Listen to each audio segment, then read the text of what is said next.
নমস্কার বন্ধুরা, আমার এই স্নিগ্ধা মহাপাত্র চ্যানেলে তোমাদের সবাইকে জানাই স্বাগত। আমি আজ তোমাদের সুবোধ সরকারের লেখা শাড়ি কবিতাটি আবৃত্তি করে শোনাচ্ছি। যদি ভালো লেগে থাকে চ্যানেলটি প্লিজ সাবস্ক্রাইব করে আমার পাশে থাকবে। শাড়ি, সুবোধ সরকার। বিয়েতে 51টি শাড়ি পেয়েছিল মেয়েটা, অষ্টমঙ্গলায় ফিরে এসে আরও 6টা। এত শাড়ি একসঙ্গে সে জীবনে দেখেনি।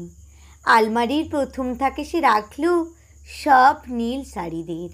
হালকা নীল একটাকে জড়িয়ে ধরে বলল, তুই আমার আকাশ। দ্বিতীয় থাকে রাখল সব গোলাপিদের। একটা গোলাপিকে জড়িয়ে ধরে বলল, তোর নাম অভিমান। তৃতীয় থাকে 3টি ময়ূর, যেন 3 দিক থেকে ছুটে আসা সুখ। তেজপাতা রং যে শাড়িটার, তার নাম দিল বিষাদ।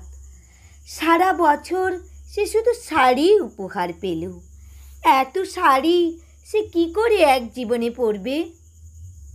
কিন্তু বছর না যেতেই ঘটে গেল সেই ঘটনাটা। সন্ধ্যের মুখে মেয়েটি বেরিয়েছিল স্বামীর সাথে চাইনিজ খেতে। কাপড়ে মুখ বাঁধা 3টি ছেলে এসে দাঁড়ালো। স্বামীর তল পেটে ঢুকে গেল 12 ইঞ্চি। উপর থেকে নিচে, নিচে নেমে ডান দিকে, যাকে বলে এল। পড়ে রইল খাবার। জেলিফিশ থেকে তখনও ধোঁয়া উঠছে। এর নাম রাজনীতি, বলেছিল পাড়ার লোকেরা। বিয়েতে 51টা শাড়ি পেয়েছিল মেয়েটা, অষ্টমঙ্গলায় ফিরে এসে আরও 6টা। একদিন দুপুরে শাশুড়ি যখন ঘুমিয়ে, সে তার সমস্ত শাড়ি বের করে 6তলার বারান্দা থেকে উড়িয়ে দিল নিচের পৃথিবীতে। শাশুড়ি পরিয়ে দিয়েছে তাকে সাদা থান। 19 বছরের একটা মেয়ে, সে একা। কিন্তু সেই থানও এক ছটকায় খুলে নিল 3 জন পাড়ার মোড়ে। একটি সদ্য নগ্ন বিধবা মেয়ে দৌড়াচ্ছে আর চিৎকার করছে, বাঁচাও বাঁচাও বাঁচাও। 3 জন সে কি উল্লাস, নির্বাক পাড়ার লোকেরা।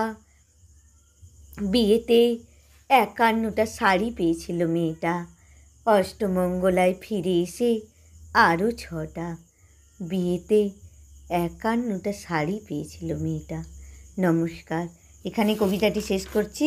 যদি ভালো লেগে থাকে প্লিজ আমার এই কবিতাটি কমেন্ট করে জানাও এবং লাইক ও শেয়ার করে